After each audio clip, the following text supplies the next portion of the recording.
In today's video, I'm going to teach you how to create a task template in Asana. This is a handy feature that can save you a lot of time and effort when working on similar types of tasks. First, you'll want to navigate to the Asana website by typing www.asana.com into your browser's address bar. If you're already an Asana user, simply click Login to access your dashboard. If you're new to Asana, don't worry, getting started is easy. You can click Get Started or Try for free to set up your account and join the Asana community. Once you've logged in, it's time to create a new task. This is where the foundation of your template begins. Go to the project where you want your task template and locate the Add Task button at the top. Click on it to create a new task. Now you'll want to give your task a name and fill in some important details. Consider who this task will be assigned to and add the assignee. If there's a strict timeline you need to follow, be sure to set a due date.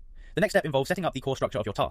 This is crucial if you want your template to be comprehensive and useful across different projects. Review and add all necessary fields that you plan to replicate in future tasks. Think about the specific information your team will need, such as the task name, a detailed description to clarify the purpose, any subtasks that break down the task into smaller, more manageable pieces, due dates to keep everyone on schedule, and any attachments that provide additional context or resources. Don't forget about tags or custom fields, which can be particularly helpful for organizing tasks by priority, status, or department. With your task fully fleshed out, you're now ready to convert it into a template. Look towards the top right corner of your task, where you'll find the three dots, also known as the More Options menu. Click on this menu to expand additional options. From the dropdown that appears, select Save as Template. By doing this, you're not just saving your task, you're creating a blueprint for future tasks that require the same structure and information. And that's it, you've now successfully set up a task as a template in Asana. This will allow you to easily replicate your task with all its details for any future projects, helping you maintain consistency and save time. Whenever you start a new task that follows the same format, simply choose this template and you're ready to hit the ground running. This method is especially beneficial for recurring tasks or projects with a similar structure, ensuring everyone on the team has exactly what they need from the get-go.